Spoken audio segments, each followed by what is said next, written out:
Bonjour à toutes et à tous, c'est Romain Daubry de la salle des marchés de Bourse Direct pour notre brief et analyse graphique du 12 février. Il est 15h48, les marchés américains viennent d'ouvrir.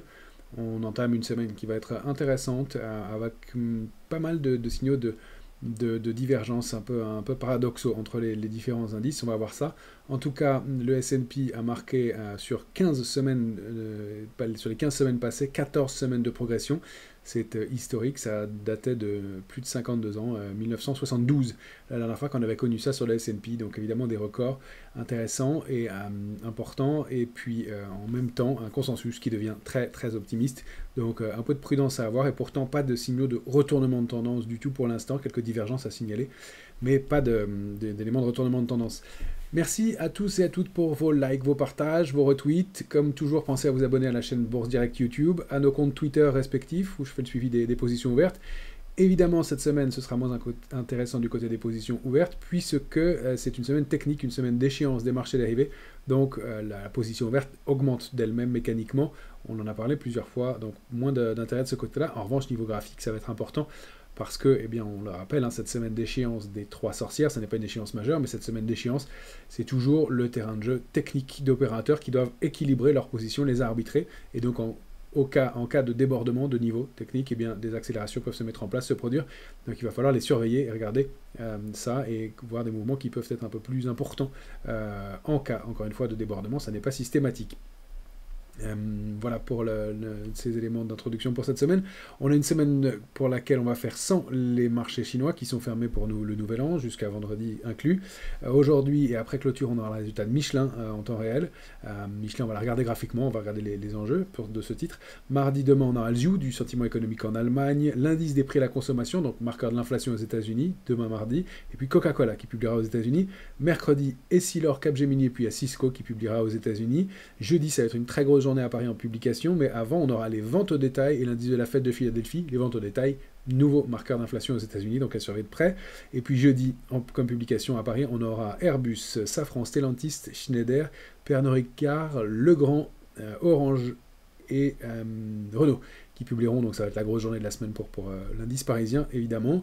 Et puis vendredi, l'indice des prix à la consommation à Paris, cette fois-ci, donc marqueur d'inflation en France, et les prix à la production aux États-Unis, éléments d'inflation aussi pour clôturer la semaine. Et puis ce sera surtout la semaine d'échéance technique des marchés dérivés, le troisième vendredi du mois de février, et on passera donc sur le mois de mars, qui est une échéance trimestrielle, donc une échéance plus importante cette fois-ci. On arrive sur cette échéance avec pas énormément d'intérêt. J'ai fait le relevé des intérêts à vendredi soir. Sur l'Eurostoxx, on a progressé à vendredi de 5,26% par rapport au premier jour d'échéance. Et au cours de cette période, la position ouverte, le nombre de contrats futurs a progressé, mais de 2,22%. On est à 2 800 000 contrats ouverts environ. Ça n'est pas un signe d'intérêt fort pour une progression de 5%. Ça manque de densité et d'intérêt, clairement. Pourtant, on n'a pas d'élément de retournement, mais on a une zone qui est quand même relativement peu dense en intérêt en dessous, donc pourquoi éventuellement fragile, d'autant plus que sur l'Eurostoxx, on est toujours, et j'ai été comparer le ratio de couverture à celui du mois en cours et celui du mois suivant, dans des considérations très très complaisantes. On a un ratio de couverture qui est de l'ordre de 0,6 à peine. On rappelle que pour qu'un ratio soit équilibré, c'est entre 0,80 et 1,20. 0,80, on est vraiment optimiste. En dessous, on est carrément complaisant, voire plus. Sur l'Eurostoxx, c'est franchement le cas. Donc attention au ratio de couverture sur l'Eurostoxx, et c'est toujours le cas sur le mois de mars à venir. Alors bon, c'est un mois qui n'est pas encore entamé en termes de marché dérivé, donc il faudra voir comment ça se comporte au fur et à mesure de la semaine et comment on ouvre la semaine prochaine, mais même pour l'instant, on n'a pas de protection. Sur le CAC 40, c'est un peu différent. On a construit à peu près 10% d'intérêt sur la même période pour une progression de 3,16%. Alors 10% d'intérêt sur un indice CAC 40, c'est très très faible parce qu'on a 187 000 contrats futurs ouverts. Ce ne sont vraiment pas les mêmes proportions. Je rappelle que l'Eurostoxx, c'est 2 800 000 contrats ouverts contre 180 000 sur le CAC 40, 188 000 sur le CAC 40. Donc on a construit un peu d'intérêt, mais encore une fois, globalement, ça ne représente pas des entrées fortes majeures d'intérêt, mais en tout cas pas de divergence de ce côté-là pour une progression de 3% pour le CAC 40. Sur les indices américains, on monte avec de l'intérêt aussi, du soutien acheteur. En revanche, le ratio de couverture est carrément optimiste aussi. On va le voir du côté de la volatilité. Donc, encore une fois, l'optimisme et la complaisance peuvent durer, on peut même passer en euphorie, qui n'est pas le cas encore à mon sens. On entre dans des zones importantes, mais ça n'est pas le cas. Et donc on peut avoir des petits rappels à l'ordre liés à des déceptions ou à des phénomènes techniques. Et il est clair que marquant de record sur record, la tendance peut se prolonger. Encore une fois, les records sont faits pour être battus et on sait que la tendance en bourse se prolonge. Maintenant, on arrive à des niveaux où certaines prises de bénéfices pourraient être mises en place. Il devient difficile pour certains opérateurs, je ne vois pas très bien qui peut encore payer ces niveaux-là, et plutôt ne pas attendre des replis, en tout cas, s'ils veulent le faire sur des indices comme des indices américains, qui ont progressé énormément depuis ces dernières semaines. On va regarder ça en détail. Donc, pas mal de contre-pieds. Sur l'indice CAC 40, on va aller le voir, c'est plutôt à la faveur des acheteurs, mais pas mal de contre-pieds, donc un peu de prudence à mon sens quand même. C'est là des signaux un peu paradoxaux, vous ferez votre point de vue en fonction de la lecture à venir. On va regarder comme toujours le S&P en hebdomadaire. Je disparais pour vous montrer le graphique des plus hauts, toujours des nouveaux plus hauts. Alors attention, au niveau d'un niveau de résistance important, on entame évidemment au-dessus de 5023 pour l'instant sur le S&P. Alors j'aurais pu transformer tous ces supports en vert maintenant, puisqu'ils ont été débordés en clôture. On va la regarder en journalier ce que ça donne. Notre biseau, je vous l'avais montré la semaine dernière, reste identifié par le marché, puisqu'on a été buté dessus en clôture vendredi soir. Mais pour l'instant, le niveau de support, je le préserve à 5023. On l'avait calculé par duplication de range. On va peut-être l'ajuster en fonction de l'ouverture du jour. Probablement, effectivement, aux alentours de 5026, 5026,60, ça a l'air d'être le niveau, effectivement. L'indice est calé pile dessus, on ne voit plus la bougie en hebdomadaire dessus. Attention à ce biseau, alors il y a une fausse sortie. Encore une fois, ce sont des figures qui sont toujours compliquées à travailler, surtout quand elles ne sont touchées que 2 fois. Donc on peut réajuster éventuellement. Et le point bas du jour correspond au bas du biseau. Maintenant, on peut toujours aller chercher des extensions. 5053 derrière. Il n'y a pas, encore une fois, de retournement et de rupture. Si on passe, alors premier élément, sous 5026,60 évidemment, première alerte, mais ce serait normal. En tout cas, il faudrait le faire en clôture. Et ensuite, on peut considérer que la médiane de la bougie va être le premier niveau d'alerte très court. Vraiment pour les traders, mais le retournement sera sous 4995, retournement de court terme, et dans ce cas-là, on pourrait considérer que ce biseau est déclenché avec en mire, je le rappelle, le pied du biseau qui est situé avec le plus bas de la bougie du 1er février, c'est-à-dire 4853, une baisse qui pourrait être un peu marquée.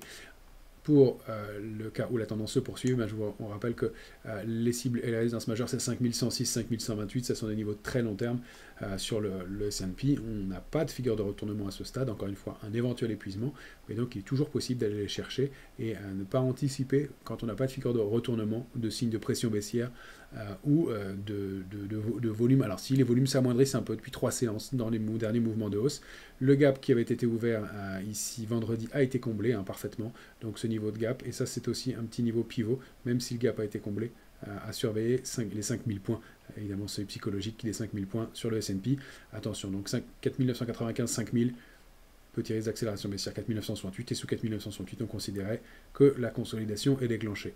Voilà, avec des niveaux majeurs, 4906 à surveiller, et puis surtout la grosse zone de consolidation 4778, 4792, dont on a déjà largement parlé ensemble.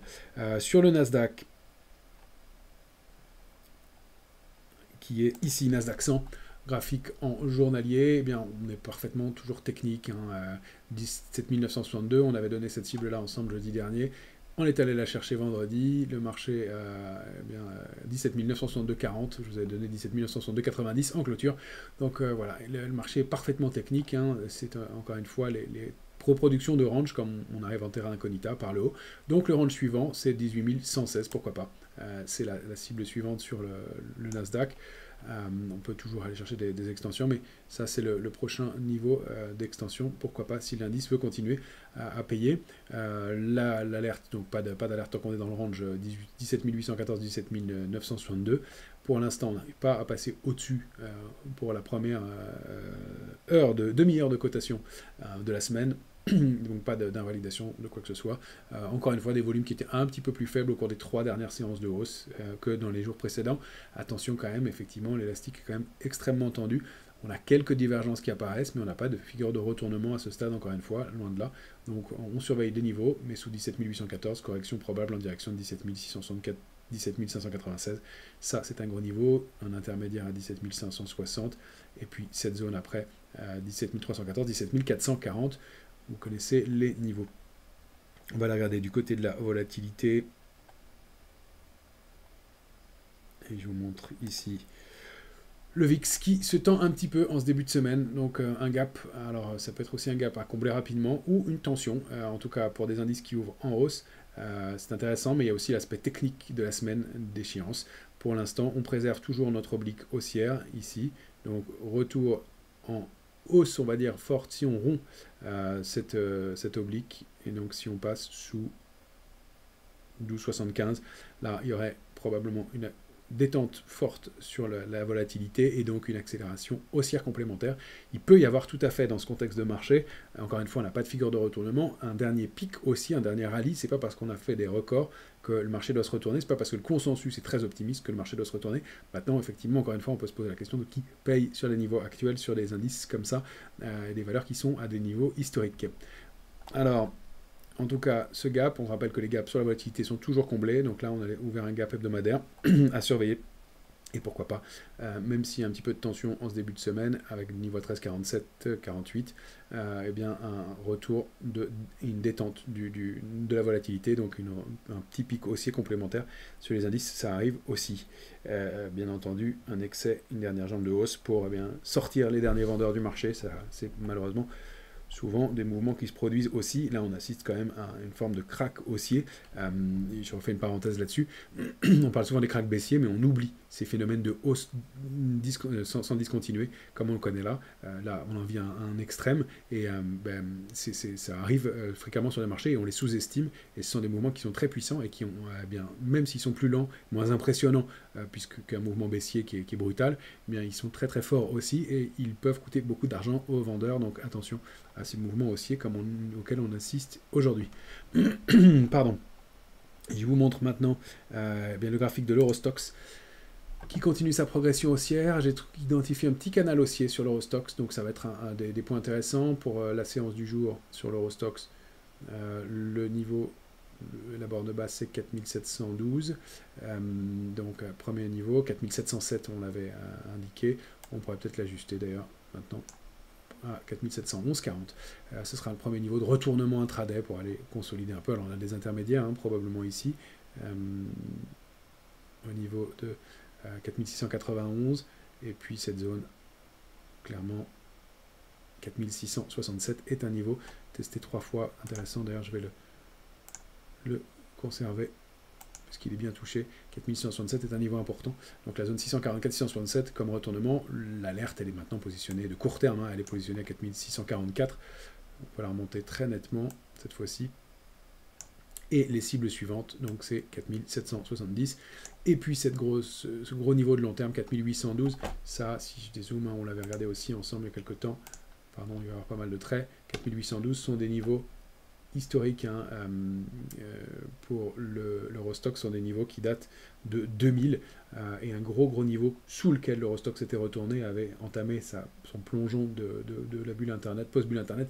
C'est vraiment le niveau de retournement, on était allé s'appuyer dessus, on avait testé 2 fois, rebondi, et puis c'est quand la rupture avait été prononcée que l'accélération baissière s'était produite. Donc 4812 est un très gros niveau sur l'Eurostoxx, donc attention, on arrive à des niveaux historiquement importants sans avoir beaucoup consolidé. Donc le ratio risque-rendement est évidemment plutôt à la faveur d'un risque de consolidation, au moins en tout cas, encore une fois, pas de figure de retournement, et ce petit canal journalier très propre, donc qui donne des objectifs. Je vous les redonne pour demain. Donc pour la journée du 13 février, en bas ce sera 4725, et en haut quasiment 4770, on a 4764-65 à surveiller comme cible. Vous pourrez le reproduire facilement, ce sont les points bas du 5 février, point bas du 8 février et point bas du 9 février, et grâce à ça on peut dupliquer, faire la parallèle ici. Encore une fois, la de court terme est loin, 4644, et on pourrait retourner consolider à 4570 sans problème et sans remettre du tout en cause la tendance. Je remonte l'alerte. Pourquoi? Parce qu'il n'y a pas de retournement de tendance, mais parce que c'est le range précédent. Et encore une fois, on a la possibilité de continuer. Je vais vous montrer le DAX aussi aujourd'hui, parce que j'ai repéré un élément très intéressant qu'on avait évoqué il y a plusieurs semaines maintenant, c'est cette oblique haussière. Alors une oblique placée au-dessus du marché, c'est pas très académique. Les lignes de tendance, on le rappelle, les lignes de tendance baissière se tracent au-dessus des prix, du haut vers le bas, et les lignes de tendance haussière se tracent en dessous des prix, du bas vers le haut. Donc une oblique comme ça eh bien, est un point à surveiller, mais il se trouve que le marché l'a bien identifié. Alors j'ai essayé de la réajuster plusieurs fois, on a buté dessus plusieurs fois ici, mais ce que je voulais vous montrer, surtout, alors on va avoir ce niveau de résistance marqué par les points hauts récents à 17005, on bute dessus, mais ce que je voulais vous montrer surtout en journalier, c'est une configuration que j'ai repérée. Il y a peut-être un diamant en formation. Un diamant, c'est une figure de retournement de tendance, donc à surveiller sur l'Eurostoxx avec borne haute ici, borne là, et peut-être, encore une fois, elle est petite à ce stade. Voilà, cet épuisement qui se marquera ici. Alors c'est un tout petit diamant marqué avec les points bas d'ici. Je vais le tracer. Mais encore une fois, un marché qui n'avance plus en réalité, même si symboliquement on note des records récents. Voilà, on n'arrive plus à dépasser ce niveau de 17005. Alors si c'est le cas, bien sûr, on peut toujours continuer, dupliquer le range précédent et aller chercher les bornes suivantes. Je remonterai dans ce cas-là le niveau ici, le range semble plus significatif, et on peut toujours imaginer des extensions. Encore une fois, c'est un marché fort, et un dernier pic de hausse est à envisager, toujours, même si le potentiel haussier bien, semble compliqué à se mettre en place sur des indices qui ont déjà beaucoup progressé, et dans ce cas-là, on aurait comme cible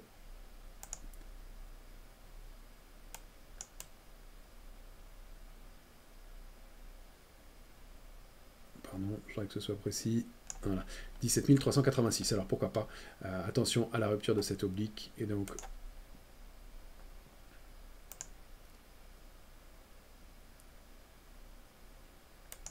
à la rupture de 16 872, qui est l'alerte intraday, donc 16 872, 17 500, et cette oblique de long terme que je vous remontre. Donc attention à l'épuisement. On attribue souvent ces mouvements comme ça un peu dans tous les sens, ce qu'on appelle des mouvements en haute vague, avec des bougies, avec des grandes mèches dans tous les sens, et puis ces petites bougies avec des petits corps, eh bien, un peu de désorientation du marché. On a des volumes qui ne sont pas extraordinaires, qui sont pour l'instant relativement équilibrés entre achat et vente, un tout petit peu plus important dans les mouvements de baisse. Donc encore une fois, attention, alors qu'on a bien entamé la saison des publications, qu'on a vu la séquence Banque Centrale passer, à des corrections complémentaires. Alors justement, c'est là où on est dans le doute sur notre futur CAC 40 en 14 heures. Vous avez l'habitude de voir beaucoup trop de traits, évidemment, à l'écran, avec des contre-pieds tout au long de la semaine dernière, ça a été impressionnant, hein. On avait bien trouvé ce biseau baissier, la borne haute avait été testée, accélération baissière, et puis grosse invalidation en fin de semaine.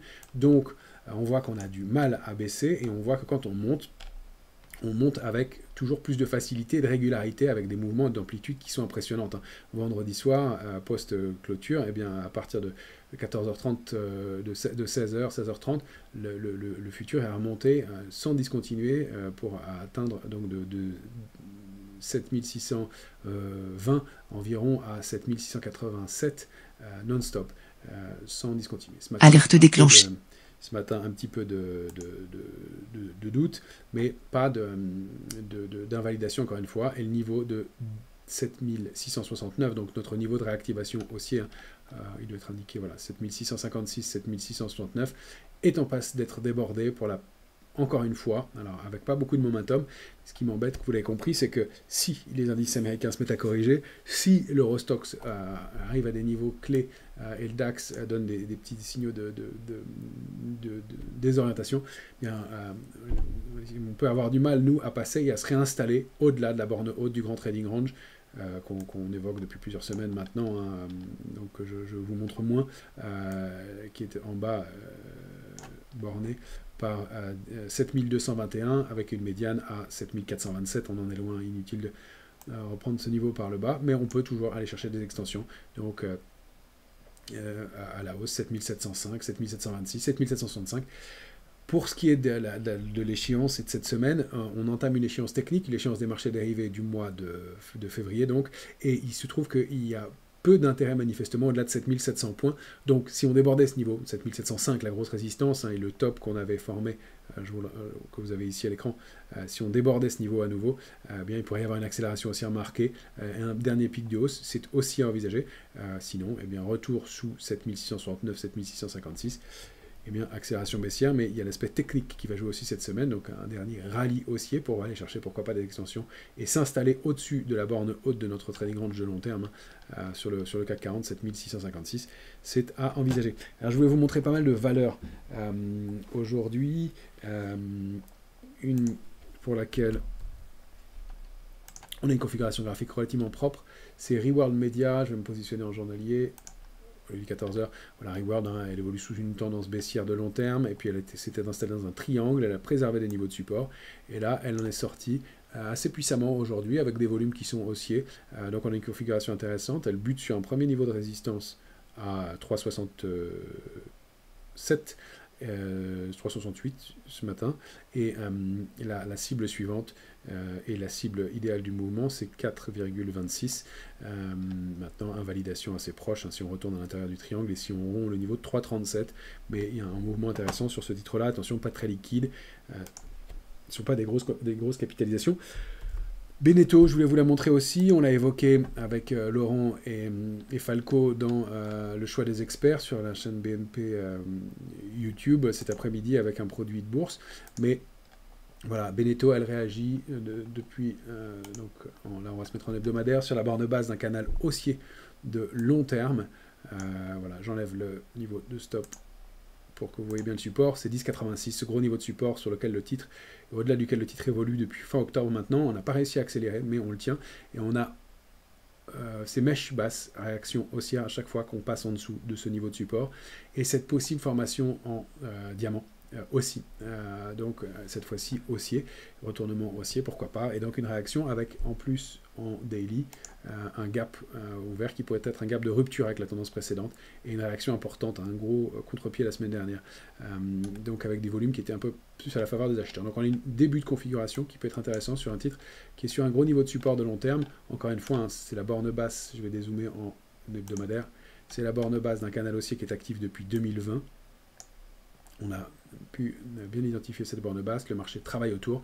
Pour l'instant, il avait tenté de passer en dessous et il ne le fait pas en clôture hebdomadaire et donc tente de le réintégrer. Donc accélération haussière possible. Alors là, des niveaux intermédiaires, il va y avoir un premier niveau ici, c'est sûr, aux alentours de 11,90, mais 12,56 c'est la première résistance importante, et si elle est franchie, c'est 14,22 au moins, qui est une résistance de très long terme. Le titre a buté plein de fois sur ce 14,22, historiquement, depuis 2011, en 2015, aussi en 2017, etc. Et donc 14,22 est un niveau important, même si on s'était installé au-dessus temporairement, on est repassé en dessous, donc si on arrive à ce niveau-là, il y a déjà 25% de hausse, et ensuite, pourquoi pas, 16,68, niveau historique, sous lequel le titre s'était retourné en 2018. Donc voilà, mais un ratio risque rendement intéressant avec un stop à placer sous les mèches d'accélération selon sa sensibilité. Je voulais passer à des plus grosses capitalisations. Alten qu'on avait recommandé ensemble il y a quelques temps, qu'on a toujours en portefeuille. Alten, elle réagit bien, elle a bien accéléré dans son épaule, débordement de la ligne de coup. Elle s'installe pour l'instant au-dessus de 142,5. On va faire un petit peu attention parce qu'il y a des mèches un peu là en hebdomadaire, donc remontez les stops si vous avez des positions là-dessus. Tant qu'on ne retourne pas sous le pied du gap à 140,60, et de la mèche basse pardon, à 140,60, donc on pourrait aller combler et rechercher cette ligne de coup. C'est vraiment ici qu'il y aura un retournement de tendance. Donc pour les investisseurs de long terme, je rappelle que la cible elle est lointaine, elle est à 171. Si la figure qui s'est mise en place depuis plusieurs semaines et depuis le mois d'août dernier se confirme, mais il pourrait y avoir un petit peu de retracement, et pourquoi pas avec l'ensemble du marché pour aller chercher des niveaux autour de 138,60. Donc à court terme, ceux qui veulent prendre du bénéfice, ça peut être un niveau, tant qu'on est au-dessus de 142,50, il n'y a pas d'alerte. Je voulais vous montrer aussi Airbus, on est allé chercher. Alors, elle publie cette semaine, Airbus, donc attention aux prises d'initiative. Mais contre 150-80, c'est un niveau qu'on a évoqué plusieurs fois ensemble. Elle bute vraiment contre ce niveau-là pour l'instant. Il y a pas mal de volatilité. Tant qu'on ne rompt pas 147,04, il n'y a pas d'alerte. Attention à la publication, il pourrait y avoir un peu de consolidation pour un titre qui a fait un très beau parcours, qui était un titre fort jusqu'à il y a la mi-janvier, qui depuis est un peu en panne de momentum. Donc attention, un titre qui a été bien payé. En tout cas, on a toujours du potentiel aussi derrière, la duplication du range 135-10, 150-80, que je n'ai pas fait ici, mais ça peut être la cible suivante et des extensions toujours. Pour un investisseur de long terme, il n'y a pas de retournement de tendance, mais un peu de prudence à avoir à court terme, comme sur l'ensemble du marché. ArcelorMittal, on en avait parlé ensemble, on l'avait recommandé à titre spéculatif il y a quelques temps, on est rentré dessus à titre investisseur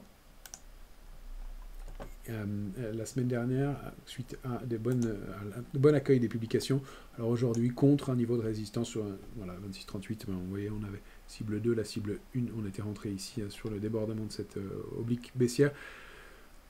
Consolidation sur la zone intéressante ici entre 23 à 92 et 24,31, on réaccélère, on va chercher la résistance et puis on bute peut-être un peu pour l'instant. Il faut dire que c'est un niveau majeur pour ArcelorMittal.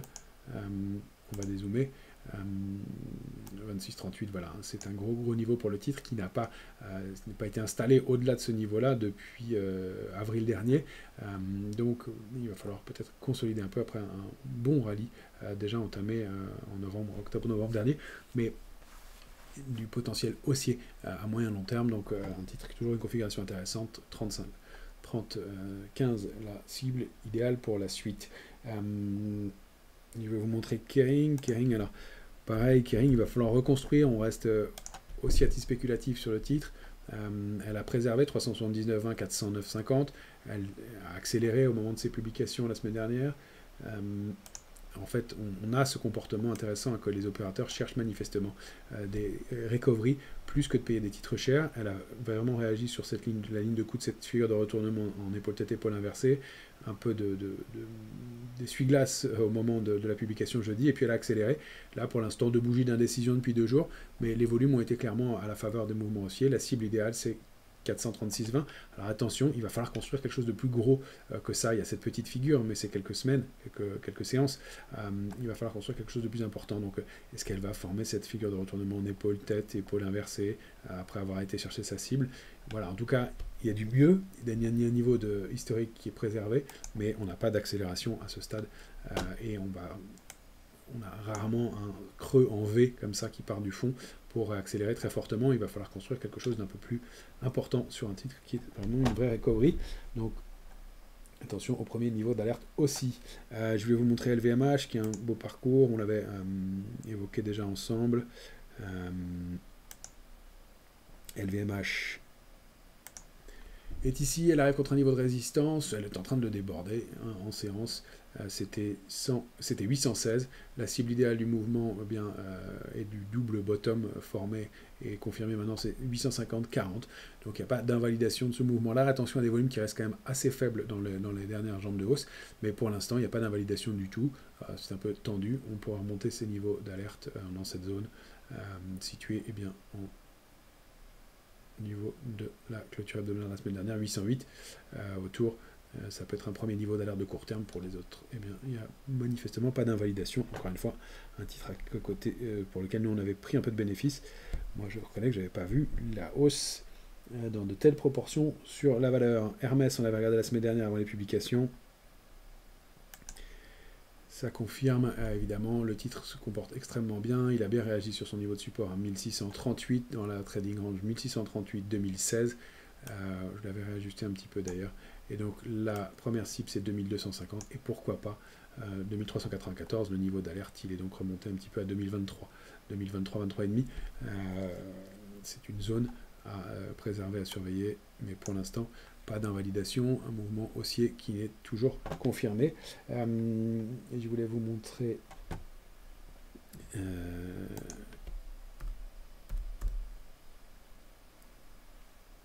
pour finir Essilor, sur laquelle on a décidé de rentrer la semaine dernière. Essilor qui déborde des niveaux techniques majeurs. On la surveille depuis longtemps, elle évolue au sein d'un canal haussier de long terme, et puis depuis plusieurs semaines, elle n'arrivait pas à déborder 185,10. C'est fait en clôture hebdomadaire, et avec des volumes qui sont un peu moyens comme l'ensemble du marché en ce moment, mais la cible légitime c'est 208,60. Premier niveau d'alerte c'est 185,10, mais l'invalidation ce serait sous 177,38. Pour l'instant, une tendance qui est haussière et qui se confirme. Capgemini, attention, à court terme, vraiment à court terme encore une fois, mais comme on a la possibilité d'une consolidation, le mouvement est haussier, on rappelle, on a sorti du triangle, donnait 222 comme cible idéale.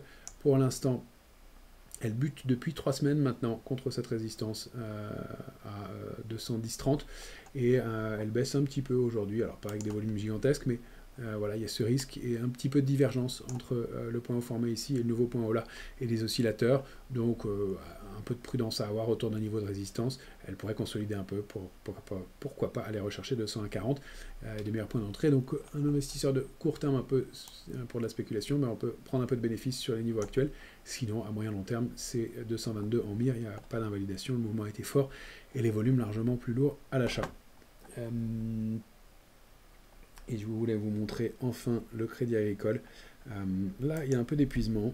Donc attention, sur des réactions un peu violentes, sur des publications qui pourtant étaient bonnes, mais manifestement bien anticipées par les opérateurs. Le titre évolue au-delà d'une ligne de tendance haussière depuis plusieurs semaines maintenant, depuis le mois de mars, près d'un an, sans invalider. Il a été cherché 13,48 comme résistance. Et puis là, il y a un peu de doute dans une zone 11,79, 12,41. Donc attention, pas de rebond à court terme et des volumes un peu plus lourds à la baisse. Donc attention, un retour vers 11,79 pour un titre qui a eu un très beau parcours depuis ces dernières semaines. Voilà les éléments que je voulais vous donner pour ce début de semaine, donc intéressant, beaucoup de publications à suivre à venir encore une fois. On a vu des réactions un peu particulières du marché, des bonnes publications qui ont été sanctionnées comme le Crédit Agricole, des publications moyennes qui ont été applaudies, et en tout cas des opérateurs qui arbitrent du côté positif pour l'instant, mais on voit des niveaux à surveiller et à préserver pour pouvoir continuer et avoir un peu de momentum encore. Attention quand même aux petits excès de court terme, et puis à cette échéance technique des marchés à l'arrivée, c'est toujours un virage, donc on peut tenir jusqu'à la fin de la semaine et pourquoi pas avoir des niveaux de bascule, de retournement, de prise de bénéfices en début de semaine prochaine pour l'échéance du mois de mars. Excellente semaine à toutes et à tous, on se retrouve sur les différents réseaux au fur et à mesure.